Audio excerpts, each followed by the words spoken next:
Sweet, sweet.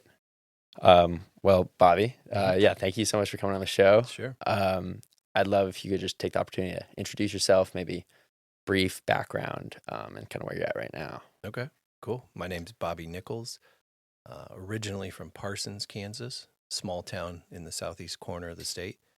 And I came to KU as an undergrad and then haven't left, really. I spent 2 years in the Peace Corps, kind of after school. And then I started teaching high school at Free State, and then started working at Kansas Athletics. So I was an academic advisor on the men's basketball team. Okay. And I did that for about 10 years. So that's the longest job I've ever had. Really? Okay. Yeah. While I was doing that, I got my PhD at KU and then started teaching in the curriculum and teaching department. Kind of had a dream job working for KU basketball. Yeah. Teaching at the university that I went to. Live right on campus by your fraternity there. Mm-hmm. And then I started a nonprofit to help professional basketball players who have left KU. So it's not just NBA guys. You know, guys go overseas and make great living. And so just call them professional basketball players. Started a nonprofit to help them complete their undergraduate degree. Were you noticing that typically they wouldn't complete their degrees? Well, if they left early, yeah, then it was tough. They needed somebody to facilitate that. And since that was my job when they were here at Kansas, it just made sense. So had always stayed in touch with all the guys that I worked with. Tyler Self and Josh Pollard were two of the players. Tyler is coach's son. Yes. And Josh Pollard is nephew of Scott Pollard, who had a lengthy NBA career. Okay. Always stayed in touch just with guys, right? And Tyler was working for the Spurs, was out in LA. That's where Josh was. Yeah. They started talking. Okay. Probably just about everybody at KU, and my name came up, and Tyler said, you should reach out to him because he's doing something with helping professionals finish. And then Josh said, the firm that I'm currently working at, that he was currently working at the time, had a program helping their professional athlete clients finish school. Okay. So Josh calls me. Yeah. It took about 1.5 years of convincing because I really didn't want to be involved with financial advising. Okay. So this is not your background, really? Not at all. Okay. Wow. And I had heard horror stories, right, from former KU players, just NBA players who had been taken advantage of, those types of things. It was just not something on my radar. Mm-hmm. And Josh was like, yeah, but we don't have to be like that. Yeah. You know, and it's a valid point. Like, he made a great point. So I made the jump, scared to death. Right. Because, I mean, having academics at KU basketball, it's a pretty secure job. Like, yeah. it's an important job. Uh-huh. And so anyway, I left, started working for this firm in LA. Mm-hmm. Loved it. Did that for about 3 years or so. Okay. And then Josh was like, let's go start our own. Yeah. And that's how we launched FERN Financial. Okay. And Tyler came with us. He loved his time with the Spurs. They were great to him, right? He just kind of wanted a career change. Wow. And so we brought him in too. So all three of us are partners, and we own FERN Financial, which is a wealth management. You know, it's a RIA, a registered investment advisory firm. Okay. And us three were managing partners. Wow. Okay. So I imagine you get to interact with similar clientele as you were when you were working with KU Athletics. Yep. The previous firm let us bring our clients over, which is really sweet. Yeah. Right. So it was a peaceful transition kind of between the two. And they don't have to be, right? Or they're not always. Yeah. So we were very fortunate. So we launched, I think, October 1 of 22. So we've been in it about 6 months. Okay. So we're a startup. Yeah. Like, we went out and got seed capital, right? And like just said, hey, let's go launch this thing. Yeah. It's crazy, right? To like do a startup. Oh yeah. like I could see how some people get addicted to that, but like that's not my jam. Is it Like like scary? yeah, I'm pretty like I want steady Yeah. flow, job security type stuff, and that's Okay. definitely not startup mentality. No, not at all. And so going through that experience though was good for me. And you wake up. I've never owned a company Mm-hmm. right before, Yeah. and you wake up every morning, it's like yours. And I think I told you this before, maybe in a conversation that we'd had, but you know, you can build your own culture. Uh-huh. You hear people talk about culture is everything. It's the most important thing. Well, it is. Yeah. Seriously. Really? Because like we're all remote. So we're Zooming every morning. And we call each other the FERN Bros, which is kind of corny. But so we hop on a Zoom with the FERN Bros every morning and we're just talking That's awesome. about what needs to get done, what are we doing, just everything, right? So yeah, I mean that's a lengthy intro. No, but that kind of, I mean, that was like a really good. Do you have summary. any other questions, or are we done? Oh, we're done. Yeah, we're done. All right, let's. Yeah, we don't need the food either. No, but so you kind of mentioned that with FERN, like you're starting. It's a startup, and it's really risky. Right. A lot of seed capital kind of goes into it. Is your main expense, I'd say, or main startup cost running into it? Is it advertising your services to get clients, or what's the main? Right. It's a great question. We actually we don't. I wouldn't say we don't. We spent minimal on advertising. Like we had to get a website. Yeah. Right. We had to buy computers. I mean, you know, there's some startup costs, but really it was, you know, like attorney fees. Oh yeah.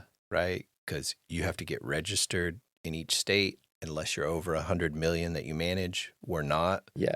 So then you have to pay an attorney, SEC attorney, right, to help you register and all that documentation. And so it's kind of like startup costs really for us was, you know, like actually becoming an RIA. That costs money. Okay. Software that you have to have, right? Like we have to protect all that information. So everything has to be really secure. Yeah. We have to, what's the term? We have to like, I want to say catalog, but that's not it. Where like every email, every text, everything needs to be protected, stored, kept for a certain number of years. So you have to have software for that, stuff like that. So things you just don't realize when you work for a company, you know, like that goes in. Insurance. Yeah. Right? Like errors and emissions insurance. I didn't even know what that was. But it's like if you fat finger something and a number's off. Really? Like so you have to have insurance just for that? Well, yeah. Because like think about it. If you had $10 million and I said you had 1 million. Yeah. And you're like, wait, what? You know what I'm saying? Like that affects people's lives. So like insurance is really important. Yeah. Just so that's just some basic stuff. Yeah, imagine you didn't like see more than half of that coming when you decided to start your own financial and we were company. burning through, you know, money, and then we were terrified that we were going to run out. And then we were going and recruiting people.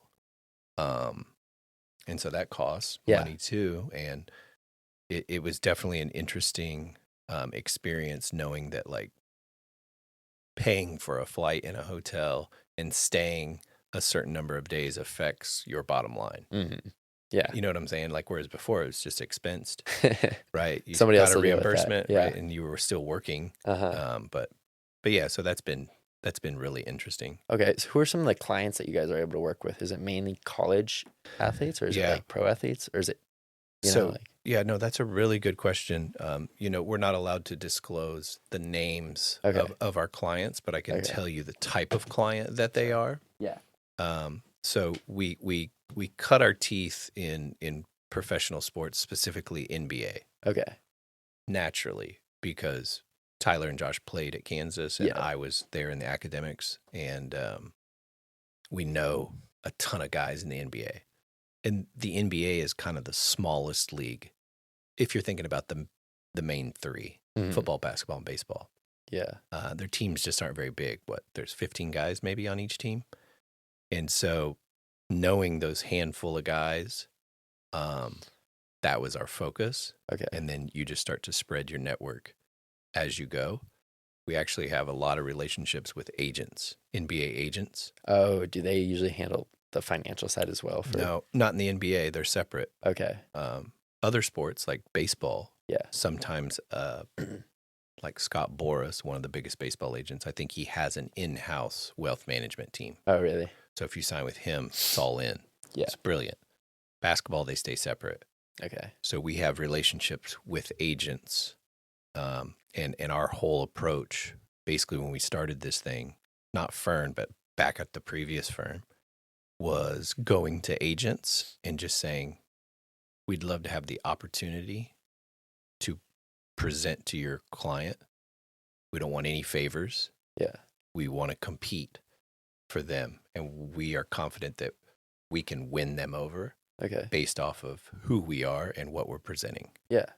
That's and awesome. A lot of people really like that, right? And so agents will call us and say, are you interested in talking to so-and-so? Yes. Okay. And we, boom, hop on a Zoom, see if we vibe with each other. Yeah. And then go from there. So, it starts out grassroots, but then as you build, if you're an NBA player on the Oklahoma City Thunder, and somebody in the locker room asks who your financial advisor is, do you like them? Yeah. Then boom, boom, boom. You see how the referral system can really play out. So, and it's a really small knit community. Yes. I imagine. Yeah. Yes. So it's just, they play so many games. They all know each other. They all came up as the best players. You know what I'm saying? Like, but it's been really interesting to be, working with agents and that sort of stuff. So that's sweet.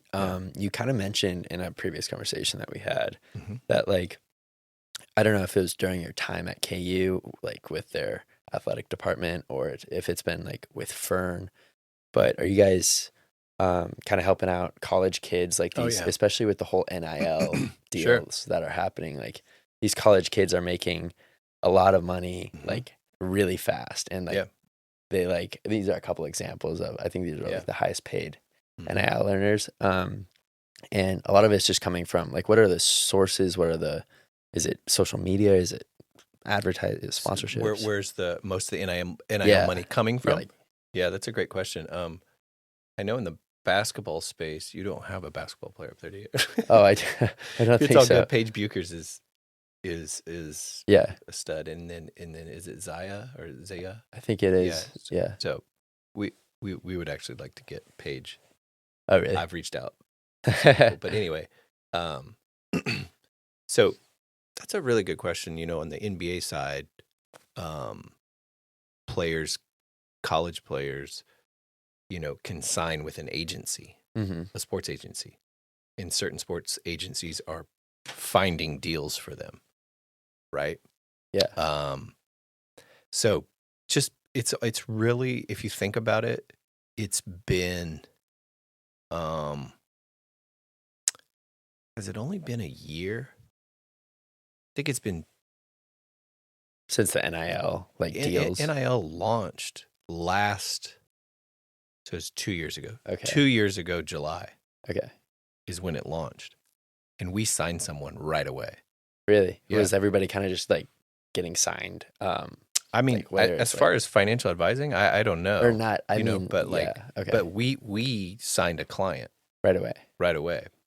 And he's still a client. And we basically just said, we're going to start treating you like an NBA rookie right now during your college year. Okay. So that's kind of our pitch. Because if you think about it, they are professionals now. Yeah. I mean, NIL, only thing NIL is endorsements. If you think about it, they just call it, the NCAA calls it name, image, and likeness. Yes. In the pro sphere, it's called endorsements. It's the same thing. And so we said, we'll start treating you like an NBA rookie. Like, we'll get you bank accounts set up. We'll open an investment account. Can help you with your taxes because, 1099 employees have to pay tax on all of that. So all of these athletes, if they make $1 million, right, that's 1099. Mm-hmm. So they owe roughly half of that in taxes. Okay. And so there's a huge education component to all of this, right? And they probably have, I mean, they've been told, right? Like, Yeah. I think college and universities are doing a pretty good job of educating. oh, yeah. But think about it. Like, you don't pay attention in every class you're in, Yeah. right? Yeah. Let's just you're be right. completely honest. And so they're college kids. So, like, sometimes it comes around to tax season and they're like, oh, yeah, I forgot about that. Yeah. And You they know what I'm also saying? have a lot more on their plate, Yeah, than and to they're worry worried about going to the next level Yeah. and finishing school and relationships and all the things you guys deal with. Mm-hmm. And it's like, so we were like, hey, we can help you keep all that, sort of in check. Okay. And so, yeah, I don't know if I answered your question. Well, I just who's paying Bryce Young and Livy doing like so much money? Yeah, brands and how much you have on your social presence. Because So, a lot like, of I'm sure they all have 1 million followers or multiple. So then that's worth whatever, right? I don't know that. Okay. That's not my wheelhouse, but it's like, if you got a sponsor, well, you got a sponsor, Yeah. right? You've done that before. Uh-huh. So, but if you had 10 million people watching this, Yeah. think about what you'd get. Yeah. Then A lot more, Uh-huh. right? Okay. And all of that, TikTok views, I know they get paid on that, YouTube, those type of things. So it really just kind of becomes marketing and branding, Mm-hmm. where they get a lot of money. Yeah. And I know some KU players, just like on this last year's team, have done pretty well, Really? with Independent with kind of NIL. marketing deals. Mhm. Okay. Yeah.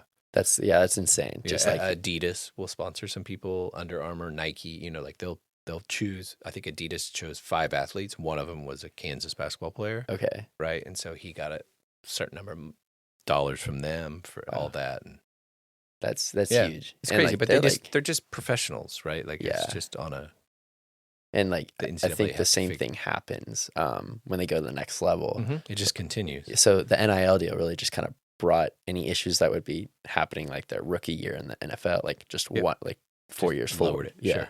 Okay. So Yeah, you're which is still crazy. yeah. So then it allowed us to then start treating student athletes Mm-hmm. same way we treat NBA rookies. Yeah.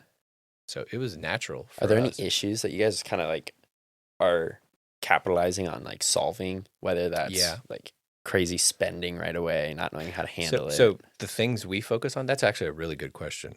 And this is probably key to all of this. Okay. We focus on budgeting and taxes. Okay. So, like, we don't even start investing. We get paid when we invest. Mm. So any money we're managing, that we take a fee. But with budgeting and taxes, we don't make any money. Mm-hmm. So for us, if we could get a Paige Buchers or whatever, we would be working for free for 18 months to 3.5 years. Yeah. And unless she made enough money to where she's like, actually, I will start investing some. Right. So that's the business model. So it's really just budgeting, but like you could use someone to help you with budgeting, right? Yeah. We all could. Yeah. But that's the beauty of what we do is we always joke, we wish we had someone like us in our lives. You know what I'm saying? Like we do it for a living, but we're human, and then we go home and still struggle with all budgeting that everybody does. Mm. But budgeting and taxes. And so right now, because taxes are due Tuesday, you know what I'm saying? Yes. Like taxes, to me, are the biggest obstacle for this whole thing. Like if we could capture the student athlete right when they got on campus, which is really difficult because this is a relationship business. So like you have to build trust and that sort of thing. But if we could theoretically, then we could have all of their NIL 1099s come directly to us. We could help with budgeting. We could help with saving money for taxes. Yes. Because the athletes that we're helping, like have tax bills that are due now. And they've been told time and time again, you're going to have, a big tax bill coming, but nobody thinks about that when the money hits your account. Yeah. So that's a huge obstacle. Okay. Yeah. Simon, if you want to throw it to that one slide, that one. This is kind of what I was talking about. This is going to show I think your average career length, Mhm. and then it's your annual salary, and then your average lifetime earnings. Mhm. Obviously, it's extremely generalized, but the point I'm kind of trying to bring up here is that these people, they make a lot of money, Mhm. but their careers are less than, 6 years long. Sure. And so they're spending like they're making $5.5 million a year, Right. because they are, Yep. but that only lasts for like 6 years. Sure. And so does And it, if you had NFL up here, NFL's like right below, I think. and it's less than like, Yeah, so to shorter be career. like vested in the NFL to get like a pension forever Hmm. is 3 years and 3 games. Okay. No, the average person doesn't play that long. You know what I'm saying? Yeah. Like, who is the guy for the Bills who had the heart Oh, issue this year? Damar Hamlin. Yeah, Damar Hamlin, Yeah. right? He hasn't been in the league 3 years and 3 games. yeah. Wow. So you're telling me he's not going to get a pension? You know what I'm saying? Like, this is a huge issue.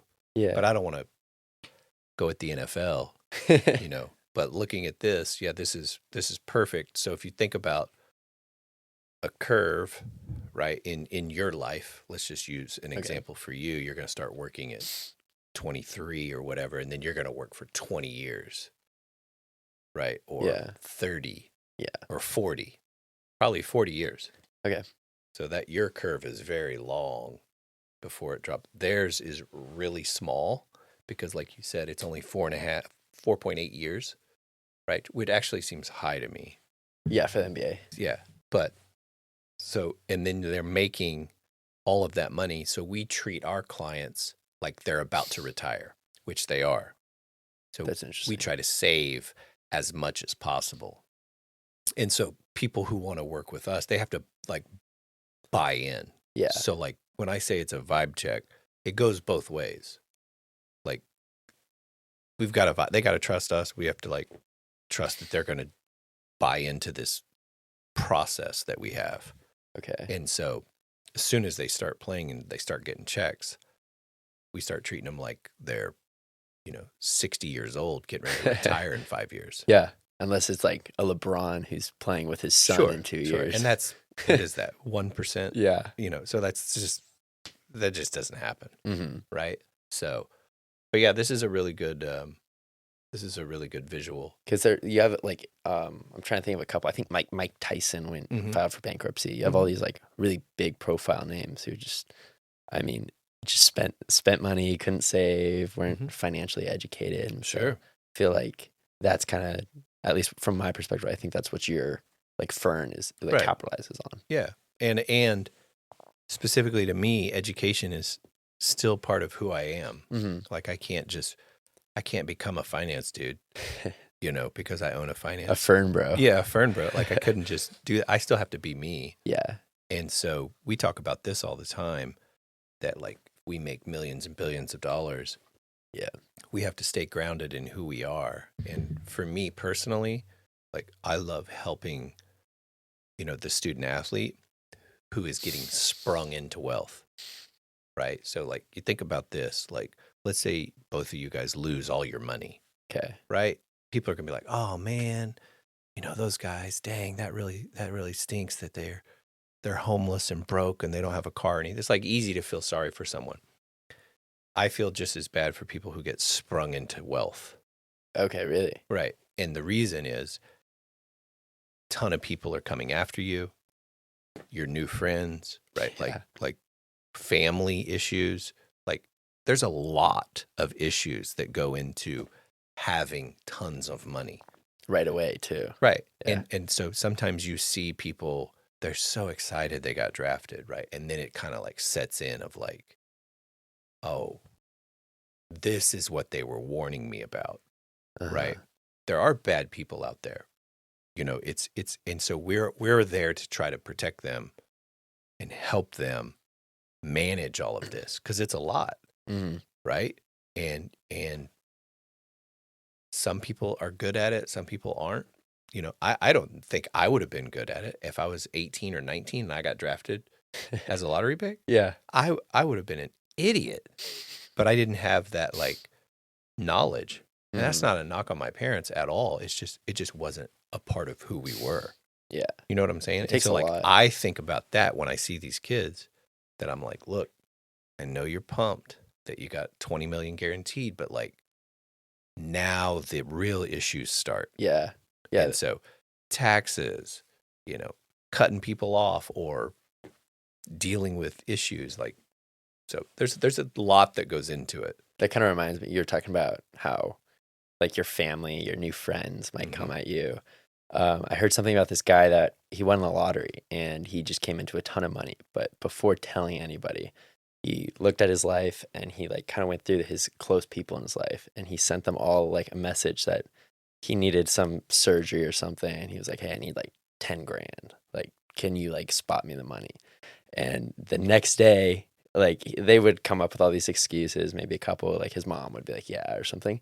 The next day he told everybody that he won the lottery. And so like without having to tell them, hey, I'm not going to give you anything, he just experienced Yeah. kind of the benefits from that. Sure. And so I think these kids coming into a lot of money, like you see somebody Gatorade Player of the Year, you're gonna like stay friends with him. You're gonna be like, oh yeah, he's gonna be in the NBA. I'm gonna be his friend. And so no, you see that all the time. I didn't realize that. Yeah, I mean we've pitched, guys that are max contract guys, so $190 million contract, right? And we vibed, but we couldn't get to them. Yeah, if you know what I mean. They had too many people around them that he asked for our cell phone numbers and they were like, yeah, we'll get it to you. Yeah, we got it. Didn't trust us because we were being legit. We were being transparent. We were being trustworthy. So it's we were like, oh, you're still on your rookie deal. Yeah. Wait, what? I thought like, so when someone tries to overcomplicate or keep someone in the dark, that's a red flag. And so we try to help with that. But that's tough too, because they'll sometimes say we're the bad guys. You know what I'm saying? Like the business it's crazy, but we're fortunate enough to where we can be picky and choose guys that we want to work with. Culture. So there's a personal aspect. Yeah, of course. Like if we feel any sort of weirdness or stabbing behind the back or talking, we just don't have time for that. Yeah. You know what I'm saying? And sometimes you got to leave money on the table to make sure your group is like really good. We're very fortunate. We have such good clients. That's awesome. But we're working on you got to vet them kind of, I see. Okay. And we say that right from the jump. We're like, look, this is an opportunity for you to get to know us, but it's also an opportunity for us to get to know you. Like we want to make sure you're going to buy in to this process that we believe in, and we'll help you with it. Okay. So, and it's not for everybody.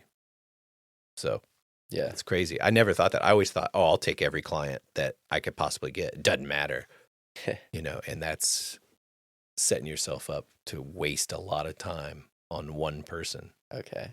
When you could be servicing so many others and it's mutual.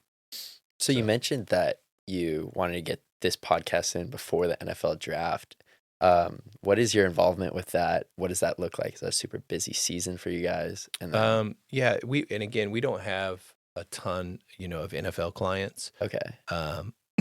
But I think the reason I told you that is because I'm going over to the draft with some other potential clients that aren't professional athletes. So that's a fun part of the job. Yeah. That's cool. So And you guys operate outside of athletics. Yeah. It's just sports was our wheelhouse. Yeah. But like we have private families, businesses, right? Like we're in private equity. We're doing things now that are separate from sports, but sports is what most people want to talk about. Yeah.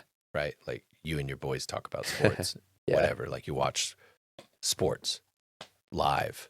Like that's really what people do. So us having, athletes, high profile athletes that come out of Kansas or wherever, right? Like just regular old people who have a lot of money want to talk about that. Yes. You know what I'm saying?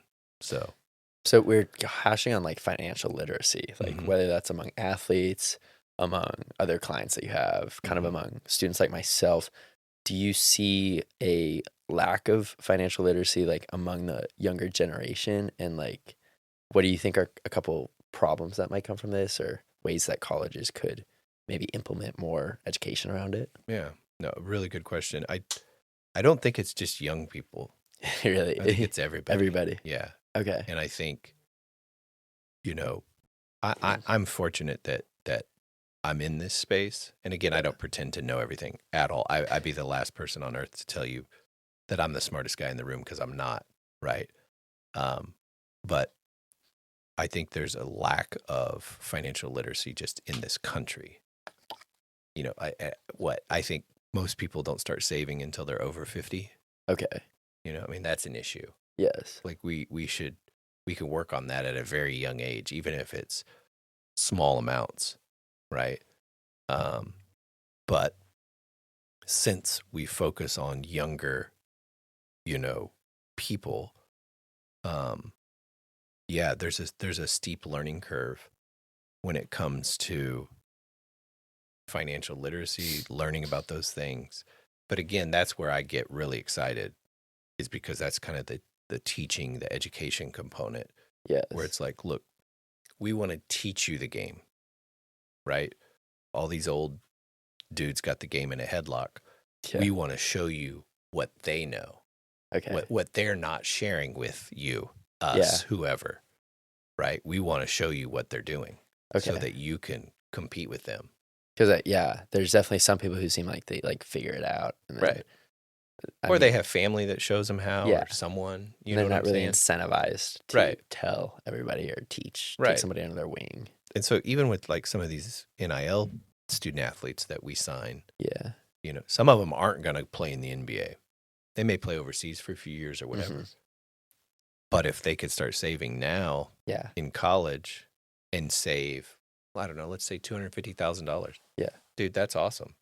There's people that work 40 years and save that. Uh-huh. You know what I'm saying? And they did it from ages 18 to 22. Sweet. Yeah. That's amazing. Yeah. You know what I mean? Like, that's a real success story. Not the lottery pick who saves $80,000 every 2 weeks. Okay, cool. Yeah, that's great too. Yeah. You know what I'm saying? But it's the student athlete, in my opinion. Okay. And it's kind of like what I get excited about, is that like smaller, client, but you're changing the entire trajectory of their family and life. Yeah. It's unbelievable. It's why it can be such a good thing. Are there going to be kids who waste it and spend it all on? Yeah, of course. But that happens everywhere. So that's why I say it's not the youth. Like, I hate when people bash the youth, man. Seriously, I think every generation is very similar. Okay. Like, I live on campus. I see you guys. It's the same stuff we were doing 25 years ago. It was the same stuff my folks were doing 50 years ago. It's all the same. Okay. And so don't ever let anybody talk trash on your so generation. Like generational differences aren't really. Stop. Do things a little different. Fine. Yeah. Cool. So did the generation before you. You know what I'm saying? I love the youthful generation. I think it's great. I think we should hype them up more. Really? Not like talk trash on them. Yeah. That's my opinion. I appreciate it. Do you work with or see a lot of people that do hate on the younger generation? I mean, older people tend to, right? Mm-hmm. I just think in general. Yeah. You guys know that, right? Oh, yeah. You hear it. I hear it. Say it. Yeah. There was I'm gonna like totally botch this example, but maybe you guys or your listeners can go look it up. I heard I think it was a professor at KU who was researching like students at Oxford or Cambridge, one of those schools, like in the 1820s. I don't even know what the 1820s mean. Like, I can't even picture like what that is. Yeah. You know what I'm saying? Uh-huh. And it was like they found diaries and things and it was like professors talking about students. Right. And I was like, oh, dude, I can't wait to hear this, because I feel like those people were so much more mature than we were, you guys are, or whatever. And it was like, they drink too much. They're just interested in like sex. and like listening to music, and I'm just like, they could listen to music back then? Like I was On like, what? wait, what did they listen to? Just to show my ignorance, I did. But I'm like, okay, so nothing's changed. Mm-hmm. Like students are always going to be like that. Yeah. You know what I'm saying? Yeah. So then that's not necessarily when I was like, okay, we need to chill. But it's like reinforcement. That's Right. a good example. Yeah. Right. But I was just like, anyway, there's haters out there that are going to exist. I just personally think it's ridiculous. Okay. So maybe the issue comes when, like you said, students, whether it's like the generations above them, either professionals have the same lack of financial literacy, but they just actually have money now. Yeah. And so it's like that's when the problems start coming, probably. Sure. Okay. Right. It's very similar. But if you're going to go into the finance space as a career, I mean, obviously there's going to be less people who are less financially literate. Yeah. They're going to be more financially literate than other spaces. But yeah, it's an issue for this country, for this government, for everyone. We struggle with like credit card debt. Our government has debt, like all these things that we should be better at. Okay. So, Got it. Awesome. Well, this is my favorite part of the show. I'm going to get into the food. Sweet. So yeah, we're just going to take a couple bites. Pickman sponsors the episode, or the first season actually, and so we've been lucky enough to have that. I think, Bobby, what did you get? You got a buffalo chicken pizza? Yeah. Is that your go-to? That's my go-to. My wife put me on those. Oh, really? Yeah. I did not. She was so jealous when I told her, I said, hey, I'm getting Picklemans for the pod. Yeah. And she was like, did you get the buffalo chicken pizza? And I was like, yes. Of course I did. Of course I did. Are you kidding me? Because they're usually a sandwich shop. You want a piece? Dude, yeah, I'll try it. Here you go. You get you one too, bro. Ryan, hop in Oh, it's fire. Take a couple. Stick with one. I gotta say. Okay. Yeah, so I think I got the chicken. Here you go. Chipotle chicken. Grab you a slice. All right, let's see it. Get a good Get a good one. big slice. Oh, this is gonna be hard. All right. We got cords and Cords and stuff. All right. Do you need my assistance again? Yes, I know. Okay. don't take that little triangle. Take that there. Oh yeah, Bobby. Oh, this is the real deal right here. Oh yeah. Okay. I don't know if you guys like blue cheese or. Oh, I like what. it all. My wife switches it up and puts feta on. But Really? I'm a blue cheese guy, so. All right, first bite of Pickleman's buffalo chicken pizza. I'm sure it's good, but like fresh out of the oven, it's fire. You're right. Like that sauce is really good. It's amazing. It's the buffalo. Wow. I'm getting more out of this than just advice. Getting pizza advice. While we're all eating, I want to mention I looked up percentage of professional athletes that go broke. Mm-hmm. You want to take guesses before I give out the number? I'd say it's at least half. No. Wait, professional athletes or like specific to Percentage. I'll say of over half. professional athletes. It is over half. Oh my goodness, really? 65. Cooper, guess. Over half. Dude, I'm gonna go like 75%. It's 78. 78%. According to Fox Business in 2022. 78% of professional athletes go broke after 3 years of retirement. That is crazy. It's a huge market. It's like you're signing up. You're signing up to just have an 80% chance of being broke. But think about what that means for companies like ours. Mm-hmm. 80% of the guys and girls coming into the league are being set up for failure. You know? Mm-hmm. I mean, it's unbelievable. Mm-hmm. It's sad. You know? And what's crazy, and this is like a generational thing, you know, like sometimes we'll talk to people about our clientele, like who we focus on, and it's athletes as one sort of vertical, if you will, or silo or whatever. And sometimes people will be like, oh, well, they need your help. Yeah. And you're like, everyone needs our help. Literally everyone. Yeah. it's not them. You know what I'm saying? Uh-huh. All of us need some support with budgeting and taxes and all the things that we help with. So it's always kind of weird. It's kind of like a slight. It's kind of smug, Yeah. you know, and you're like, just relax. Everybody needs help. Yeah, they have the same problems, just a bigger scale. Yeah. You know? And it just comes quicker. Yeah, and in a shorter period of time. Uh-huh. That sounds horrible. I know, yeah. I'd be terrified. Yeah. Excuse me. That just Especially if you never made that kind of money again. Oh, I know, yeah. You know, and then dealing with the fact that you're not playing anymore. Yeah. Because you can't really plan for an injury. Right. You know? Or just being done. Or burning out. Yeah, or getting cut or whatever. True. Like, I don't know. Did you play sports in high school? I did, yeah. Do you still miss it? No. Oh. No. Dang, you ruined my example. Okay, pretend I still miss it. Yeah. Imagine if you made $5.5 million a year doing it, and then you stop playing, and now you're going to go get a job not getting $5.5 million, and you're not doing what it is that you've trained your whole life for. Like, it's really difficult to stop playing sports, professional specifically. Mm-hmm. And I guess, like, if you had that initial passion that you need to have to excel at a level where you could play Division I and then start getting NIL deals and then get to the NBA, and then it all just ends. Like, yeah, and that percentage, I don't know if you're looking that up or if you have that slide, but it's less than 1% that make it to the NBA. What is that? Less than 1%. Mm-hmm. Okay. I'm pretty positive about that. That is crazy. So if you put all your eggs in one basket, then just super talented, and then it says an NBA team will draft approximately 1.2% of college basketball players. Oh my! And you have to make it to college basketball. Of those drafted, only a small fraction will make it onto the actual roster. So, yeah, dude, it's such a small percentage. Yeah. Nick Collison is.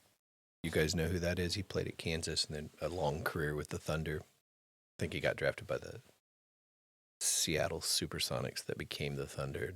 Played his entire career there. When he retired, they had a big send-off, celebration, and put his number in the rafters. And I think he said something like, when I was little, only thing I really wanted was to be a really good high school player. And I was like, that's so awesome. Yeah. Like, think about it. Like, that's a really good mentality. Mm-hmm. He just wanted to be a good high school player. McDonald's All-American, goes to Kansas, drafted, 15-year pro career. Like, okay, cool. So he probably didn't think he could do that, and that probably protected him in some capacity, like mental space or whatever. But like, what a great outlook, I didn't have that kind of outlook. I was an average high school player. I was like, I can go play in college, go D1, or all that. It's ridiculous to think of that. It's just the percentages are so small. Yeah. So that's really interesting. Yeah. It's like you're one step at a time. Right. And then that's awesome. So have you you've obviously gotten to have some really dope client interactions. You're around a lot of professional athletes. Right. What does that space look like? And do they trust you taking essentially the product of all of the hard work they've put into their whole life? Do they trust you with that? And how do you do that? That's a great question. Yeah. I think they have to trust us or they wouldn't work with us, and we've never lost a client. Like, our goal is to never lose a client. You know what I'm saying? Wow. Like, you service the heck out of them. That's awesome. And so, it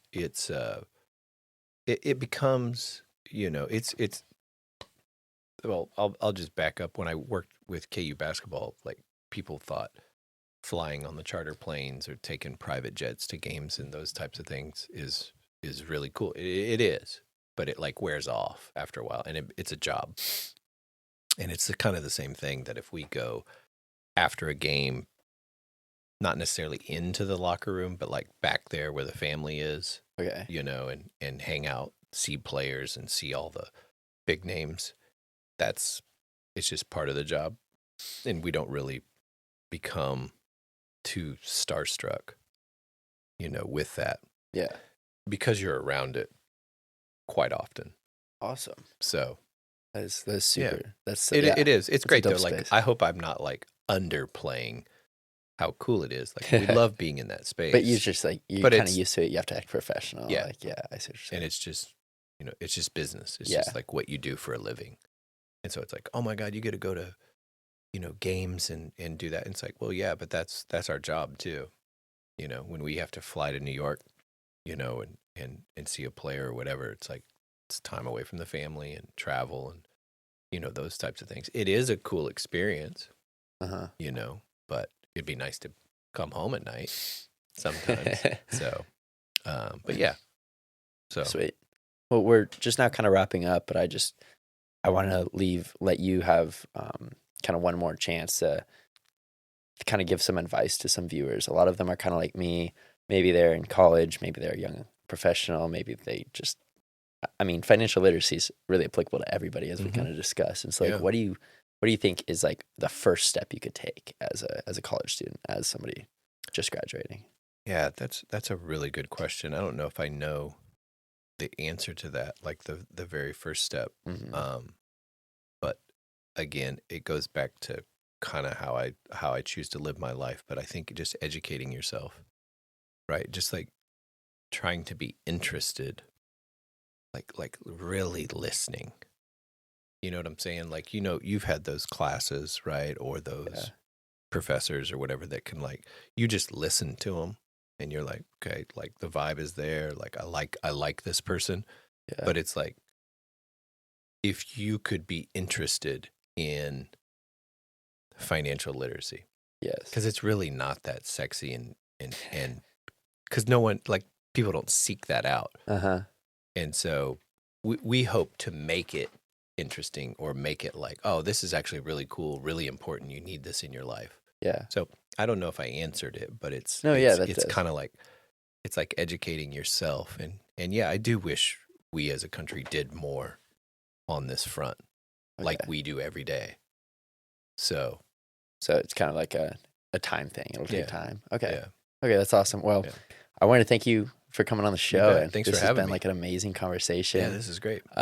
Before you leave, I kind of want to shout out a couple people. We're going to leave you with a little gift basket. So Box Waters obviously provide the hydration today. So good. It's so good. It's good water. It's I not don't know, something about drinking water out of a box. yeah.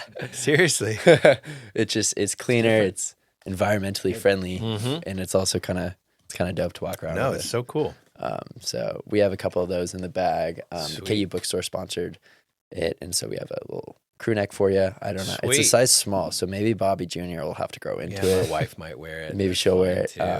But Pickleman's, they Fire. provided the sandwiches, Yeah. and they also gave you a $50 gift card. Sweet. And then also we got a $15 gift card at Johnny's Tavern. Johnny's Definitely North. going to Johnny's North and getting a burger. Oh, yeah. I might go there tonight. I know. Seriously. So I keep saying, like, with our sponsors, we kind of partner with some local companies. It's Heck almost yeah. like a Lawrence commercial because a lot of people, like, if you've never been to Lawrence before, it looks like you just got to come. Yeah. Come totally. try Pickleman's, come try Johnny's. But Johnny's was the first beer I ever had. really? That's not totally true. But First legal beer. First legal beer? Well, no, I was 14. My brother was Almost. at KU. And he 7 snuck years me in old. the front door. And I had a beer at 14. Probably shouldn't say that on the podcast. No, that's Every time I drive by it, still. I mean, I've lived here like 20 some odd years. I drive by, I'm like, I'll never forget. I thought I was so cool. Oh, I You bet. think about that? I don't know if you guys have older siblings, but like, Oh, yeah. my brother was 6 years older. Oh, really? And I was Okay. hanging out with him and all his boys, like crushing a Bud Light or whatever. And I was just like, this is so cool. 14-year-old at Johnny's. Don't take their liquor license. Yeah. Cut that part It wasn't out. Johnny's. It wasn't Johnny's. Not that Johnny's, no. It was the other one. It was the West. That's Well, this awesome. has been great. Appreciate you guys. Yeah, thanks so much. Thank I you feel for like coming on. Yeah. our I could benefit from this like advice, information. So I know everybody else can. Sure. I just appreciate your time. I wish you the best in your kind of busy tax season, busy recruiting season Sure. as these seasons start up. Appreciate it. But yeah, I wish you the best. Thank All you. right. Thanks, guys.